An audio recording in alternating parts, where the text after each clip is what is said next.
todos, muy buenos días. Primero que nada, agradecerles por la invitación. He querido escoger un tema esta mañana para todos ustedes. Un tema básicamente que quiero que englobe la mayoría de cosas que ustedes van a experimentar en su consultorio como accidentes y complicaciones dentro del tratamiento endodóntico diario. Yo sé que muchos de ustedes en su consultorio hacen por ahí algunas que otras endodoncias, pero quiero tratar básicamente los temas, las complicaciones más comunes para saber cómo atacarlas, para saber cómo resolverlas, hacer nuestro trabajo mucho más sencillo. ¿Okay? Entonces quiero ir avanzando poco a poco a través de cada una de ellas para ir dándole solución. Miren, acá les quiero dejar con una frase muy importante. Lo que dice, una de las fases más complicadas durante el tratamiento endodóntico es la remoción del debris y tejido orgánico. Es lo más importante para mí. Ya les voy a ir explicando por qué. Mucho de eso depende del control del dolor postoperatorio. Eso es lo que quiero que tengan muy claro. Muchos han fallado en apreciar la importancia de esta regla y se han inclinado hacia la terapia farmacológica en vez de la limpieza y desinfección del conducto radicular. Esto es algo que hoy quiero desligar, ¿sí? La acción de la terapia farmacológica versus la limpieza y conformación del conducto radicular, ¿sí? Eso es lo que vamos a ir desligando poco a poco hoy con todas las complicaciones que vamos a ir desarrollando, ¿sí? Vamos a ver los accidentes más comunes que nosotros encontramos dentro del consultorio, de los cuales vamos a tocar algunos puntos y hay otros que también vamos a ir resolviendo. Por ejemplo, la infección secundaria es uno de los accidentes más comunes, tal vez el más común, el paciente que vuelve al consultorio con una reagudización, vuelve con la fístula, vuelve con el absceso, vuelve con el dolor, persiste el dolor a la masticación, persiste el dolor a la perfusión, a los cambios térmicos, etcétera, etcétera. Otro que también es muy común es el accidente con hipoclorito de sodio. Cuando de repente a alguno de ustedes no les ha pasado de que por ahí están trabajando con un conducto, lo están lavando y el paciente siente un súbito dolor, estando ya previamente anestesiado, ¿no? Entonces, ¿qué pasó? Puede que haya habido una pequeña fuga de hipoclorito por el periápice, puede ser. ¿Okay? Luego, la perforación quirúrgica y no quirúrgica. Este es un tema que también vamos a tocar. Muchos de nosotros tenemos mucho temor a esto, ¿sí? Hay muchas de estas perforaciones, sobre todo las no quirúrgicas, que podemos solucionarlas tranquilamente en nuestro consultorio, ¿okay? Sin ningún problema. Eso también lo vamos a ver, ¿sí? Muchos, sobre todo, tenemos el temor. El momento de la apertura está muy relacionada con este tema de la perforación, ¿okay? Esto es algo que también vamos a ir tocando poco a poco. Los instrumentos separados también es un tema bastante común, y las fracturas de todo tipo, ya sea verticales o horizontales. Listo, entonces vamos entrando un poco a poco, como les estaba comentando, con el tema del irrigante, que está muy relacionado con la remoción del barrido dentinario o del debris, en este caso. Vamos a hablar en este momento de los irrigantes, ¿okay? Cuéntenme, ya que estamos acá, hemos entrado un poco en confianza, ¿con qué irrigan? ¿Y cómo lo preparan? Yo sé que todos irrigamos con hipoclorito, pero ¿cómo lo preparan? Yo he escuchado a muchas personas que echan una tapita de hipoclorito y el resto de agua, otros hacen al revés, otros hacen al ojo. ¿Puro? Tú lo usas puro. Bien. ¿Alguien más por ahí? Uno de hipoclorito y 5 de agua. Muy bien. ¿Alguien más por ahí? ¿Alguien más que usa puro? ¿Alguien que hace uno de hipoclorito y 5 de agua? ¿No hay más? Bueno, les comento. ¿Cuál es lo más importante del irrigante en este caso? ¿Cuál es su función principal? Para mí, es limpiar el canal durante el proceso de la preparación biomecánica. ¿Sí? Es muy importante. Y, para serles muy sincero, el hipoclorito, mientras más carga de hipoclorito tenga, es mejor. Si lo vamos a usar puro, está bien, pero hay que tener mucho cuidado, ¿sí? Porque el hipoclorito puro es más propenso al accidente. Es por eso que la indicación en estos casos es mejor utilizarlo, como se dice, 50-50, la mitad de hipoclorito y la mitad de agua. Dicho sea de paso, porque es muy fácil de preparar, ¿sí? Pero, lo cual no significa que vamos a descartar de plano utilizar el hipoclorito puro, podemos utilizarlo, por supuesto. En caso de algunas reagudizaciones, por ejemplo, el hipoclorito puro es muy importante. En el caso que tengamos conductos atrésicos, por ejemplo, el hipoclorito puro es muy útil. Y les voy a explicar por qué. Ustedes, cuando han agarrado el hipoclorito puro con la lejía, con un ¿No han sentido como que se hace como una especie de un jabón en los dedos? Bueno, eso es una reacción del hipoclorito que se llama reacción de saponificación, y en este caso, para estos conductos que están atrésicos es muy importante, ¿sí? Porque esa textura que tiene el hipoclorito nos va a permitir, conjunto con las limas, en este caso de serie especial, llegar con mayor facilidad a la zona apical, ¿okay? Así que es muy importante. ¿Cuál es otra de las claves para el uso de los irrigantes? Es eliminar la pulpa y neutralizar bacterias. Para este tema de eliminar la pulpa y neutralizar las bacterias hay muchos puntos muy importantes que también vamos a ir tocando muy adelante, que no son solamente la concentración del irrigante, sino también la aguja que estamos utilizando. ¿Ok? Ya le voy a ir preguntando más o menos con qué aguja están irrigando. Y otra cosa es combatir las complejidades anatómicas, por eso que les he colocado esta imagen. ¿Alguien sabe a qué zona pertenece esta imagen de aquí, donde están esas tres flechas? Esa es una zona anatómica que se llama istmo, ¿ok? Y es un espacio comprendido entre la unión de dos conductos radiculares, ¿sí? En este caso, por ejemplo, estamos en una raíz mesial de una primera molar inferior, y estos son los dos conductos mesiales. Entonces, en muchos de los casos, yo diría en el 90% de los casos, el espacio entre la raíz mesiolingual y mesiovestibular va a comprender este espacio que se llama istmo, ¿sí? Que es como decir, como una especie de un túnel de conexión entre un conducto y el otro. ¿Y qué hay en este espacio? Hay más pulpa. Entonces, yo les pregunto, ¿cómo vamos a limar este espacio? ¿Existe alguna lima que ingrese en este espacio? No existe. ¿Existe algún sistema rotatorio de última tecnología IO moderno que limpie este conducto? No existe. ¿Eso con qué lo vamos a solucionar? Con el irrigante.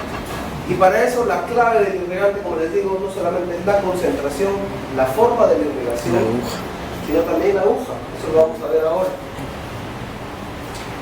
Por supuesto, otra de las claves para el uso del irrigante es que todos los irrigantes poseen múltiples características.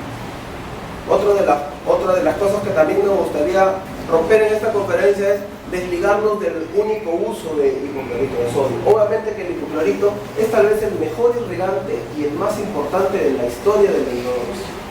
De eso no hay duda. Pero también hay otros irrigantes que tienen otras propiedades y a la vez cumplen con otras funciones, como la clorexidina, inclusive el suero. ¿Okay? Hay que saber utilizarlo y cuándo, muy importante. Entonces, ¿cuál es el mejor irrigante? Ahora, tendríamos que preguntarnos a nosotros mismos, ¿en qué caso estamos trabajando? ¿Es nuestro irrigante el ideal para el caso que estamos tratando? ¿Es ideal la concentración que estamos usando ahora para este momento? ¿Qué pasa si le estamos haciendo una endodoncia a un niño que tiene, digamos, los ápices incompletos, no están completamente cerrados? ¿Qué concentración de hipoclorito vamos a utilizar? ¿De repente utilizaremos un 5 o 6%? Yo creo que no. Yo creo que podemos bajarle un poco más esa concentración. Yo creo que podemos usar clorexidina, por ahí estamos hablando de un caso donde tenemos una infección. ¿Ok? Es muy importante el diagnóstico para determinar qué cosas vamos a utilizar en cada caso. ¿Ok? El más importante, como les digo, es el hipoclorito de sodio. Lo más indicado dentro del consenso en endodoncia es utilizar las concentraciones del 2.5 al 6. Les comento, el hipoclorito de sodio común que compramos nosotros al diario tiene una concentración de 4,99 o 5%. Entonces, si nosotros vamos a utilizar una concentración de 2.5, vamos a mezclar la misma cantidad de agua con la misma cantidad de hipoclorito y lo dividimos en 50%. Ahora, el hipoclorito al 6% existe.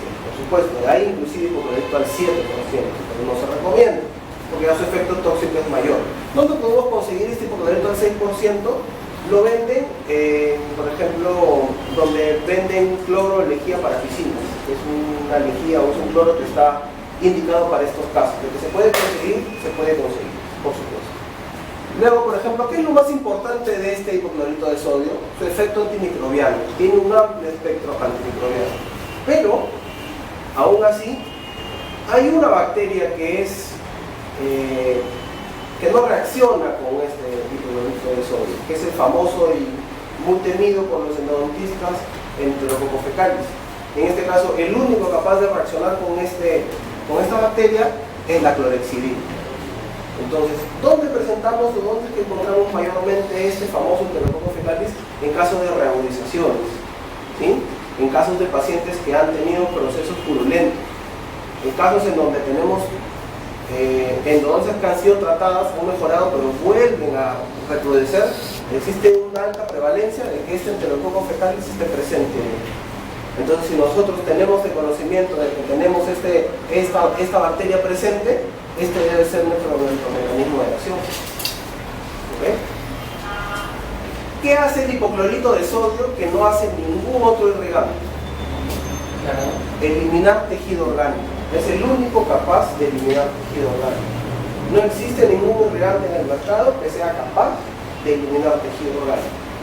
¿Okay? Es por eso que cuando tenemos esas complejidades anatómicas o deformidades, ¿no? Pueden ser no solo complejidades también, sino deformidades en donde nuestra lima no puede llegar, por ejemplo una reforzación interna, por ejemplo cómo vamos a limar ese conducto con reforzación interna.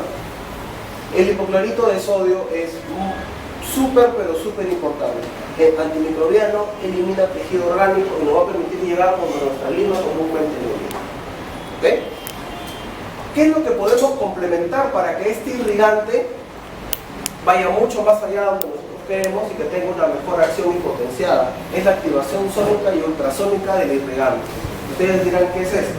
La activación sónica del irrigante es básicamente mover el irrigante dentro del conducto. Y hay muchas formas de hacerlo, desde aparatos electrónicos hasta con nuestra propia mano. ¿Okay? Y a eso quiero ir yo.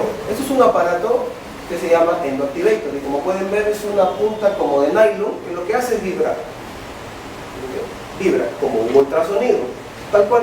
Entonces, ¿qué es lo que hace este aparato? Una vez que has terminado de preparar el conducto y lo llenas con el hipoclorito, simplemente vibras el irrigante dentro del conducto. ¿Para qué? Para que el irrigante vaya entre los túbulos y vaya a las complejidades anatómicas donde nosotros no llegamos. Bien, yo no tengo eso. ¿Qué hago? Cojo un cono de una percha y lo vibro dentro del conducto previamente preparado y lleno con el irrigante. Y ustedes van a ver, con el simple hecho de activarlo manualmente, cómo es que el irrigante que aparentemente sale limpio empieza a sentir sucio nuevamente, con la simple acción de activar el irrigante. ¿Okay? Ahí es donde vamos a empezar a llegar a los lugares donde normalmente no habíamos llegado, con un simple cono de percha. Y como les digo, complementar con clorexidina. El hecho de que empecemos a utilizar clorexidina o empecemos a utilizar empecemos a regar con hipoclorito no significa que no tengamos que usar el otro, pero hay formas de utilizarlo. ¿Por qué? Porque la combinación de hipoclorito de sodio con clorexidina produce un precipitado que es carcinogénico. ¿Okay? Eso es algo muy importante. Entonces, ¿cómo podemos neutralizar la forma de que este precipitado de la mezcla de hipoclorito con clorexidina sea con el suelo? ¿Qué vamos a hacer? Vamos a lavar el conducto que está lleno de hipoclorito con suelo, para luego utilizar la clorexidina. ¿Qué va a hacer la clorexidina en este caso? El complemento a nuestra irrigación. ¿Para qué? Para no solamente atacar el espectro bacteriano que tiene el hipoclorito de sodio, sino también atacar el otro espectro antibacteriano para el cual está trabajando la clorexidina. ¿Ok? Listo. 4 cosas muy importantes para el momento de la irrigación. ¿Ok? Y esto creo que lo tengan muy presente. ¿Ok? 1. El irrigante debe ser llevado de manera gentil. ¿Ok? Nosotros no debemos irrigar ni con fuerza, ni trabando nuestra jeringa o nuestra aguja dentro del conducto, porque esto va a generar más accidentes. ¿Okay? Esto básicamente lo que va a hacer es evitar la extrusión a través del foramen apical. Y para eso debemos nosotros seleccionar algo muy importante, que es una aguja hidráulica. Y aquí viene la pregunta del millón. ¿Con qué aguja irrigo? 25 por 1 está bien. ¿Alguien más? Bueno, 25, ¿no? Una buena opción que pueden irrigar también es con la de tuberculina, o una parecida a la tuberculina, que es un poquito más corta, pero es una buena opción. ¿Por qué? ¿Por qué les digo la aguja de tuberculina? La aguja de tuberculina lo que nos va a permitir no solamente ser delgada, sino también al no ser tan larga, nos va a permitir en algunos casos irrigar, que es lo ideal, 3 milímetros antes del periápice. ¿Okay? ¿Por qué? Porque nosotros debemos de tener de conocimiento previo de que la fuerza con la que nosotros irrigamos va a complementar esos 3 milímetros que faltan. Pero ¿qué pasa si nosotros llevamos la aguja directamente hacia el periápice y irrigamos 3 milímetros? Ese irrigante sale esa fuerza. ¿Okay? Obviamente que en el mercado tenemos muchas agujas y estos de verdad que sí están al alcance de todos nosotros, podemos adquirirla y tienen muchas cosas muy importantes. Por ejemplo, esta es una aguja que se llama Navy y esta es una que se llama Maxi Pro. ¿Ya? ¿Cuál es lo bueno de esta jeringa, por ejemplo? Esta tiene un foramen lateral, tiene una salida del irrigante lateral. O sea, el irrigante no sale por la punta, sale por un costado. ¿Okay? ¿Cuál es otro beneficio de ambas? Esta tiene la salida del irrigante por la punta. Ambas son flexibles. ¿Okay? ¿Cuál es lo bueno de esta, por ejemplo, que se llama Navy? Esta me parece que la vende Pareja de Carlos. Sí. Tiene un tope. ¿Okay? Es flexible y tiene un tope. Entonces, ¿qué nos va a permitir? Un conducto curvo, giras la jeringa. Si el conducto mide 20, ¿a dónde vamos a trabajar esa jeringa? 17. Le llevamos a 17 y irrigamos de manera gentil y suave. ¿Qué nos va a asegurar eso? Limpieza de todo el conducto radicular. Y los movimientos de la irrigación son pasivos. Cuando nosotros tiremos la aguja cargada con hipoclorito dentro del conducto, el movimiento debe ser pasivo. Muchos estamos irrigando así, haciendo movimientos bruscos o presionamos con fuerza. La presión debe ser suave y el movimiento debe ser pasivo. ¿Para qué? Para evitar que nuestra aguja esté trabándose dentro del conducto. Eso es algo muy importante. Tienen acá otra imagen donde pueden ver cómo el irrigante sale no en la punta, sino por un costado, permitiendo un reflujo constante del irrigante. Por ejemplo, acá hay otros dispositivos que les quería mostrar, que es algo un poco más ya mecanizado, ¿no? En este caso, por ejemplo, este es un sistema muy famoso, bueno, en el mundo del negocio es muy famoso, en que básicamente lo que hace es llevar el irrigante de forma pasiva, con una punta simple, y en este caso lo que hace es tener una cánula, y aquí lo que se produce es un fenómeno que se llama irrigación negativa, que sigue siendo pasivo. Lo que hemos visto antes, cuando nosotros llevamos el irrigante, se llama irrigación positiva. Esto es una irrigación pasiva. ¿Por qué? Porque este sistema deja el hipoclorito dentro de la cámara y esta punta va al periápice, que es el suctor. Es al revés. Entonces el suctor va al periápice y se llama irrigación negativa porque tú dejas el hipoclorito dentro del conducto y la succión que está en el periápice jala el hipoclorito hacia abajo, generando el mismo ciclo de recirculamiento que la forma positiva en forma negativa. Por eso se llama irrigación negativa. Esto les he querido mostrar. ¿Por qué? Porque esto es un sistema, como les digo, muy conocido, ¿sí?, en el mundo del endodontia, pero esto tranquilamente mucha gente lo puede fabricar en su casa con jeringas o con puntas, ¿sí? Es muy fácil de hacerlo de forma rústica.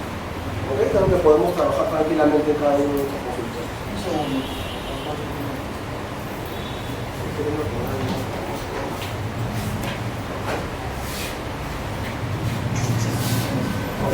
Esta es una jeringa con una punta convencional, por eso no hay problema. Y esto es algo que se llama macrocánula y esto es una punta como una microcánula. Por ejemplo, con una de esas jeringas que les acabo de explicar, la puedes adaptar a otra jeringa y adaptarla a un suctor, cumple la misma función. ¿Sí? Ahora vamos a hablar un poco, ya que hemos hablado del hipoclorito de sodio, y vamos a ver el tema de los accidentes. ¿Sí? Muchos de los accidentes con hipoclorito de sodio se producen básicamente por errores muy simples y muy comunes. Y muchos de ellos están relacionados con el tema que acabamos de ver. La selección de la concentración, la jeringa, la fuerza con que pegamos y la aguja. Sobre todo ese movimiento pasivo que tenemos que utilizar al irrigar para evitar justamente estos accidentes. ¿Okay? Muchos de ellos están relacionados con esos fenómenos que previamente les he explicado. Pero vamos a ver ahora, para entender un poco y tratar de solucionar esos accidentes que esperemos que no se den.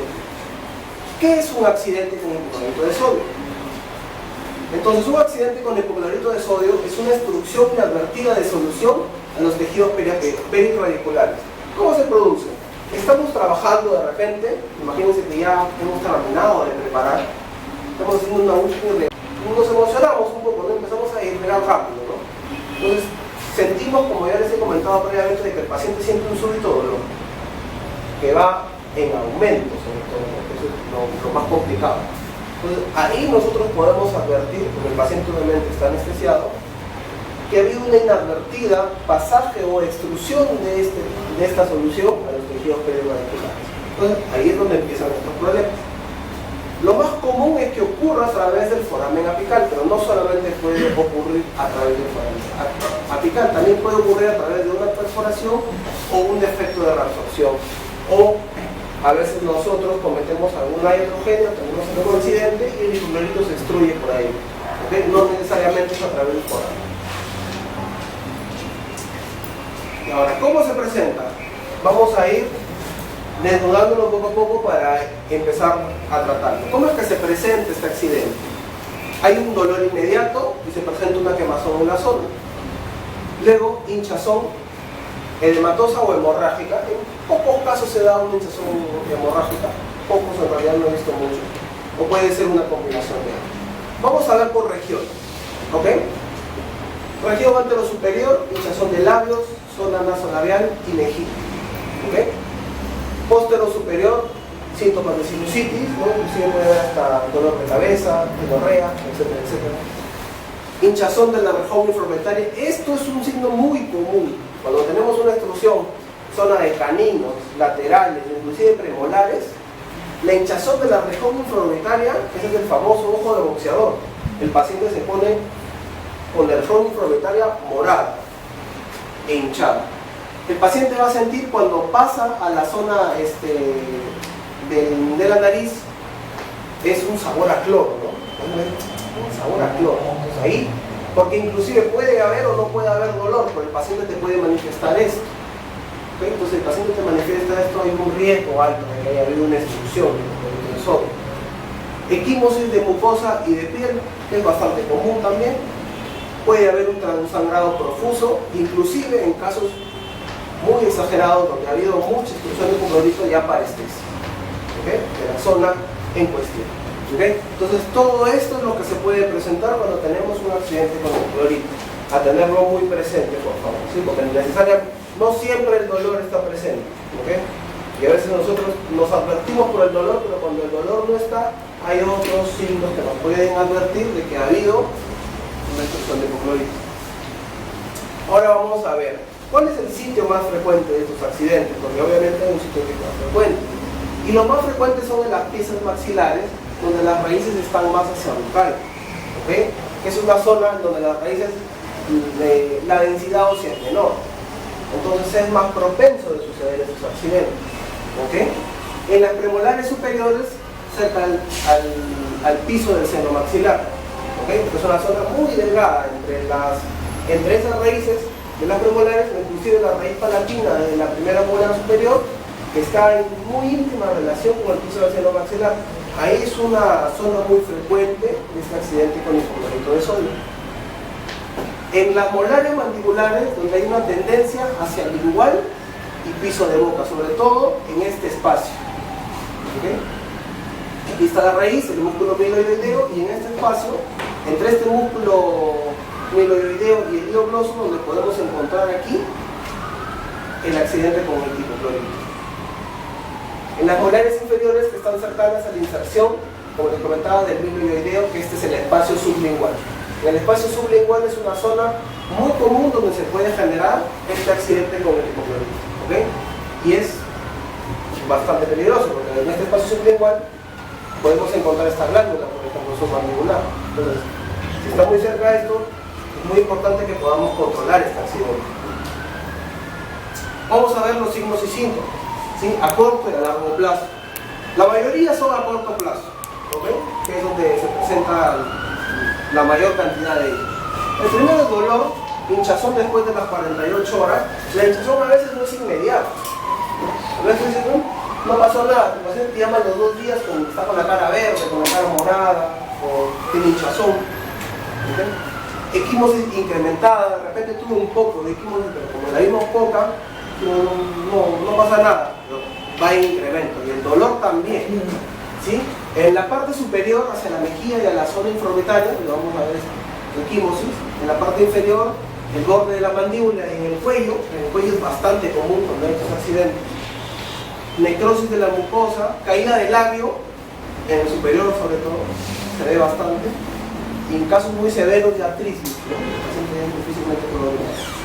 Y a largo plazo se puede dar parestesia y anestesia de algunas de las zonas implicadas con este accidente. ¿Okay? A tener mucho cuidado con los accidentes de hipocoloritis. Vamos a ver cómo vamos a ir manejando el paciente con estos accidentes. ¿Okay? El tratamiento inmediato, lo primero que tenemos que hacer antes de cualquiera de estos datos que les estoy proporcionando acá, y lo primero que ustedes tienen que hacer es mantener la calma. ¿Sí? Es muy importante de que el paciente los observe a ustedes y lleven el control de la situación. ¿Okay? Es algo muy importante. Si el paciente lo ve a su operador nervioso, se va a poner nervioso. ¿Okay? Es muy importante que hagan eso. Se le va a explicar al paciente las complicaciones y las secuelas. El paciente tiene que saber. Muy importante. Y sobre todo tienen que saber que ustedes están en la capacidad y van a hacer todo lo posible por prevenir cualquiera de estas molestias y cualquiera de estas secuelas. ¿Okay? Alivio del dolor con más anestesia y analgésicos. Irrigación con solución salina, eso es algo muy importante. Si nosotros hemos colocado o ha habido una intrusión de hipoclorito en esta zona perirradicular, lo mejor es neutralizarlo. ¿Con qué lo vamos a neutralizar? Con suero, con solución salina. Y yo les recomiendo, si ustedes pueden tener el suero fresco o inclusive que esté congelado, es mejor. ¿Sí? Porque eso va a mitigar más las molestias y va a ayudar a disolver más de ese hipoclorito. Cuanto sea necesario. Media hora es posible. Si es más, mejor. ¿Okay? Compresas frías al momento. ¿Sí? Eso es algo muy importante. Las compresas frías van al momento del accidente para evitar la inflamación. Luego, pasadas las 48 horas, ya no se utilizan compresas frías. Se utilizan compresas calientes o tibias. ¿Por qué? Porque nosotros ya a partir de que hemos controlado la inflamación y los síntomas, lo que vamos a querer hacer es revascularizar esa zona. ¿Okay? Y la mejor forma de revascularizarla no es con compresas frías, sino con compresas tibias. ¿Sí? No extremadamente calientes, deben ser tibias. ¿Okay? Entonces, empezamos con compresas frías y terminamos con compresas tibias, muy importante. Ahí está, compresas tibias después de 24 horas. 24, 48 horas, cuando empecemos a ver de que la molestia bajó, pero hay equimosis ahora. Esa es la mejor manera de controlarlo. Enjuagues tibios, el paciente puede hacer enjuagues, ¿no? Con agua tibia, ¿no? Que traten de evitar, puede ser que le coloquen algún colutorio, sí, pero traten de evitar carbonato, sal sobre todo, porque es un irritante. Si algunas personas tienen costumbre de hacer enjuague de agua con sal, traten de evitarlo, sobre todo porque tenemos, vamos a ver en unas imágenes, la zona periodontal puede estar muy irritada y el agua con sal la puede irritar más todavía. Antibióticos, en el caso, sobre todo del maxilar inferior, que tengamos o que querramos evitar alguna complicación, bueno, en el superior también. Si tenemos alguna complicación con la parte del seno maxilar o el inferior o alguna parte que esté relacionada muy directamente con la cadena ganglionar, queremos evitar alguna complicación, démosle algún antibiótico. Amoxicilina, puede ser amoxicilina. En este caso, les podría recomendar clindamicina también, pero si queremos evitar algún otro tipo de complicación, ya la clindamicina creo que es más específica para tejidos blandos y huesos. Entonces, si ya tenemos ese riesgo de que la infección vaya a otras zonas, es mejor cubrirnos con una amoxicilina. ¿Okay? Y corticosteroides en el caso de que queramos tratarlo para controlar más la inflamación. Ahora vamos a ver algo muy importante, los factores predisponentes al accidente. Porque sí, hay factores que predisponen al accidente para los cuales nosotros vamos a estar obviamente correctamente preparados. Listo. En el diente, operador y en el equipo. En el diente, el ápice abierto, por supuesto. ¿Por qué? Porque hay una mayor facilidad, como no hay control de la presión, que se puede destruir el irrigante. Un defecto resortivo, en este caso una reabsorción externa o una interna. Las más complicadas son las externas, desde el caso de que, como está superpuesta, básicamente estamos viendo una imagen en 2 dimensiones, se nos va a complicar ver qué tan comprometida está la raíz con la reabsorción. A veces hay comunicación, a veces hay poca, lo suficiente como para que no destruya el irrigante, a veces sí. Entonces hay que tener mucho cuidado cuando tengamos esos efectos de reabsorción radicular, tanto externa como interna, inclusive las que se dan a nivel gingival o a nivel del cuello del diente, son muy importantes. Como les comentaba, en los premolares y en los molares maxilares hay una mayor predisposición a estos accidentes, con estrecha relación, como les comento, con el piso del seno maxilar. Y las piezas con radiolucidez periapical, ¿sí?, que tienen impresiones grandes, también la radiolucidez periapical hace que el foramen se amplíe mucho más, para lo cual se hace más predisponente el accidente. Ahora vamos a ver los factores que predisponen al operador. La poca experiencia, obviamente que es un factor muy importante, para eso hay que practicar mucho.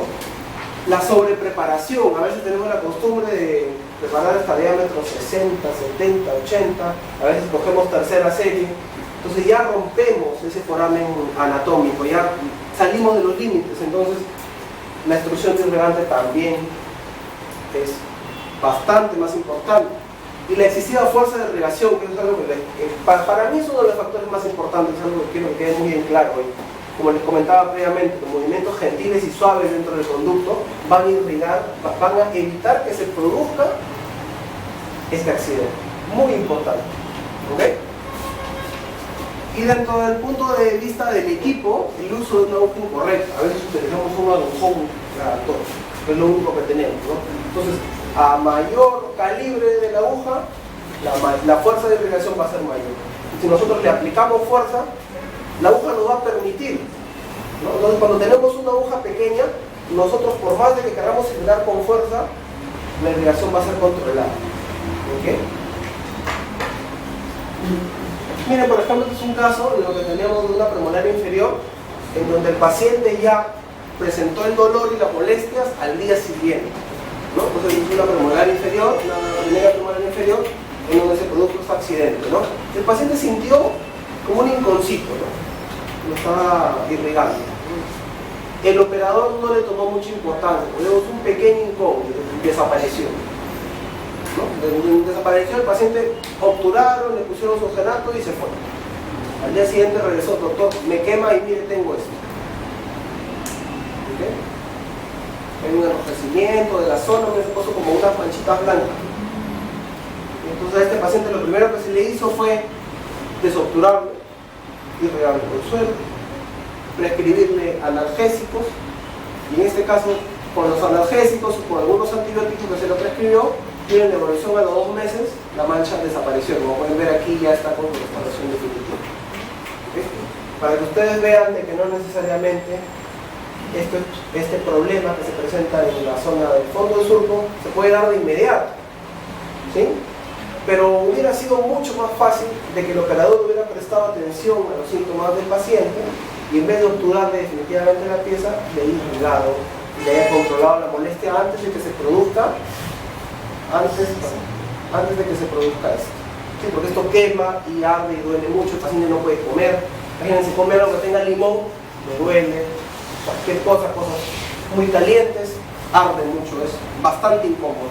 De repente no se le destruyó mucho porque hay casos donde, como les comentaba, hay pacientes que vienen con fases muy complicadas, ¿no? Porque parece que lo hubieran pegado, literalmente. Pero son cosas que son muy evitables. ¿Sí? Ahora vamos a hablar un poquito, creo que todavía tenemos un poquito de tiempo, traigo bastante información sobre las perforaciones. ¿Por qué escogí el tema de las perforaciones? Es algo de lo que estoy seguro que muchos de ustedes le tienen un temor. ¿Sí? Tengo miedo de perforar, tengo miedo de perforar, tengo miedo de perforar. Todos tienen miedo de perforar. Muy bien. Pero hay un detalle muy importante. Es la segunda causa más común de falla asociada al tratamiento endodóntico, con una frecuencia de 3 al 10%. ¿Sí? La primera causa más común es la reagudización. O sea, ténganle más temor a dejar una endodoncia corta que perforar. ¿Ok? Vamos a clasificarlas rapidito para que ustedes vean cuáles pueden tratar y cuáles no. Porque hay algunas que tranquilamente, como les dije previamente en su consultorio, podemos atacar. ¿Ok? Entonces, tenemos dos casos. El periodonto sano y la pieza con periodontitis, ¿no? Lo vamos a dividir en extraalveolar e intraalveolar, en donde el paciente con periodontitis la zona extraalveolar es más grande. ¿Okay? Esta es la famosa clasificación de Gulden. Entonces, ¿qué es lo que tenemos acá? Empezamos. La clase 1, ¿no? De las perforaciones coronales a la gíngiva o al interior de la gíngiva. Tenemos luego la clase 2, que son de tercio medio, proximal, vestibular y lingual. Y tenemos la clase 3, que es apical. Entonces, podemos perforar en coronal clase 1, en tercio medio clase 2 o en apical clase 3. ¿Ok? Y la clase 4, la famosa y muy temida perforación de fondo. ¿Ok? ¿Cuáles son las causas de estas perforaciones? La primera es la iatrogenia, desconocimiento de la anatomía. Por eso es muy importante el tema anatómico. La posición del diente de la arcada, por eso les he colocado esta imagen. Este quiste hizo de que esta pieza cambie su eje. ¿Okay? Inclusive esta también. A esta intentaron hacerle la apertura porque había cambiado su eje, y al darse cuenta que casi perfora, ahí recién llamaron al endodoncista. En este caso, esta, como ya la vieron que había perdido su eje, dijeron antes de perforarla, no, doctor. Entonces, la posición del diente de la arcada es un factor muy importante que nos puede hacer fallar. Las coronas, ¿por qué? Porque las coronas no están en el eje de la raíz. Las calcificaciones, a veces encontramos cálculo pulpar en la pulpa, y eso no va a llevar a ser una falla. Y el uso adecuado de los instrumentos, un proceso de reabsorción también puede generar una perforación. Y las caries, a veces las caries van por debajo de la encía, perforan, y en algunos casos, no sé si han visto en algunos incisivos que van de un lado y del otro hasta que el diente casi se ahoga. Se puede dar. Entonces, vamos a diagnosticar las perforaciones. Rapidito. Perforaciones tenemos intraalveolares y extraalveolares. ¿Qué las diferencia básicamente? La intraalveolar presenta dolor y hemorragia. En el caso de las extraalveolares, solo son dolorosas. Y cuando se produce una lesión en la encía, hay un leve sangrado. Entonces, cuando tenemos una perforación intraalveolar, hay una hemorragia profusa y un dolor. Cuando es extraalveolares, podemos ver que son dolorosas, pero no necesariamente hay mucho sangrado. Eso es lo que nos puede diferenciar una de la otra. Su diagnóstico es mediante 3 pasos. El primero es radiográfico, y para esto lo que nosotros tenemos que hacer para determinar una perforación por vía radiográfica, como les explico, no es tomar una sola radiografía o repetirle la misma posición.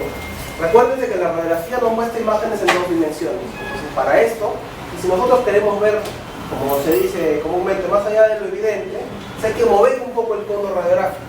¿Okay? O sea, hay que mesianizar las tomas, distalizar las tomas, para que nos permitan ver estas perforaciones. ¿Okay? Los localizadores apicales también son muy útiles. ¿Por qué? Porque el localizador apical en este caso lo que va a hacer es que nosotros lo ingresamos dentro del conducto o lo ingresamos dentro de la perforación, nos va a picar error. Si nosotros tenemos una radiografía de diagnóstico donde nuestra pieza dentaria mide 20 milímetros y el localizador apical pica cuando estás en la mitad, puedes sospechar que hay algo raro. ¿Okay?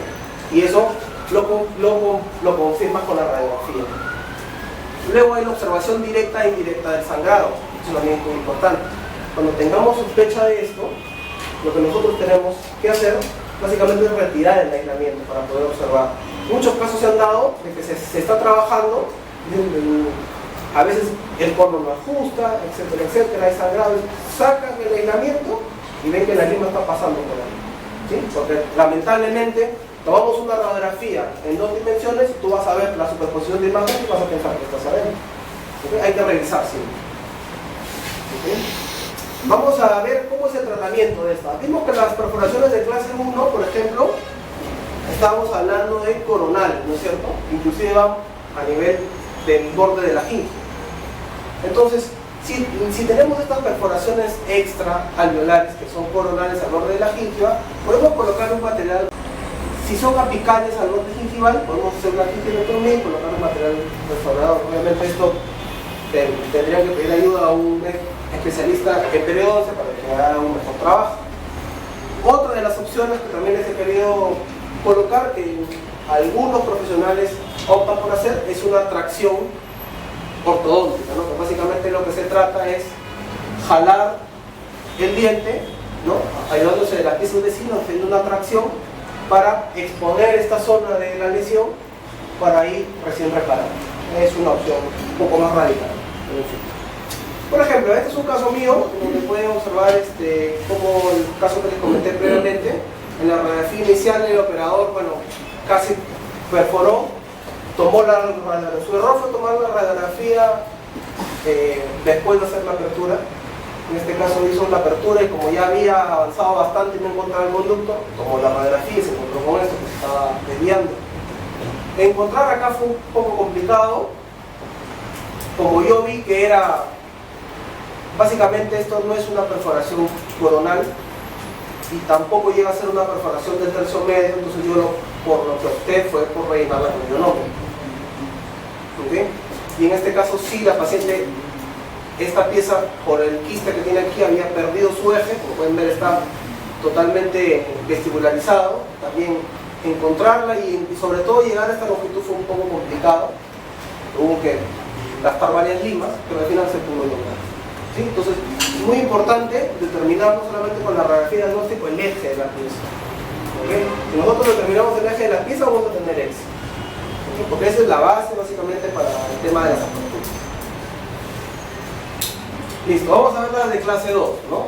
Tenemos que las perforaciones de clase 2 en este caso son de tercio medio, ¿no? Aquí las vamos a atacar de una forma distinta. También 5 minutos y todo. Cuando son menores a 1 milímetro hay que controlar el sangrado y obturar. Cuando son de gran diámetro hay que hacer una intervención quirúrgica y sellado desde afuera. Entonces si su perforación fue pequeña, controlen el sangrado. Hay técnicas solamente para controlar el sangrado. Una de ellas puede ser hidróxido de calcio, pero si tienen una perforación inclusive de tercio medio donde pueden controlar el sangrado, obturen con confianza. Si aún así ven que fracasa, pueden complementar con una intervención quirúrgica, pero su conducto radicular ya está sellado. Por ejemplo, este es un caso, se perforó y aquí lo taparon desde fuera colocando un perno. Este es el caso también del mismo autor, de Wulderer. Pero en este caso, como en esta época no había muchos materiales, lo selló desde fuera con amalgama. ¿Cuál es el problema?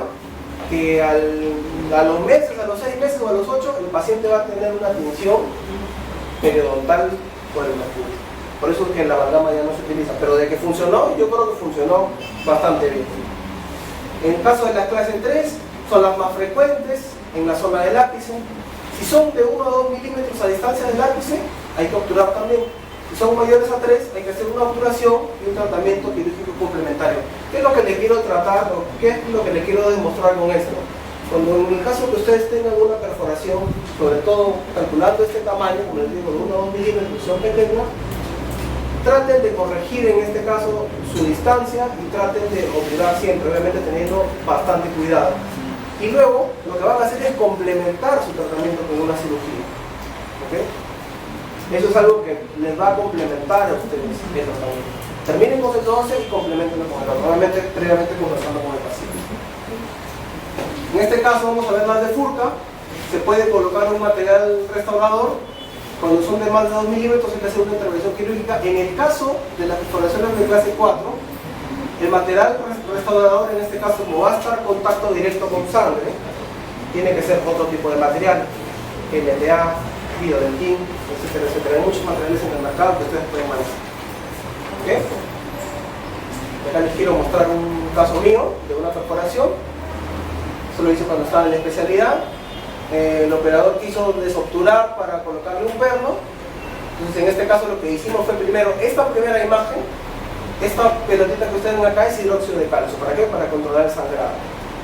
¿Okay? Sangrado, la hemorragia y el dolor. Luego el paciente vino a la semana con el control del sangrado y del dolor lo que se hizo fue retirar parcialmente el hidróxido de calcio y se utilizó el hidróxido de calcio, la base como matriz, y se colocó MTA, como pueden ver aquí en la flecha. ¿Okay? Tranquilamente eso es algo que podemos solucionar en nuestro consultorio.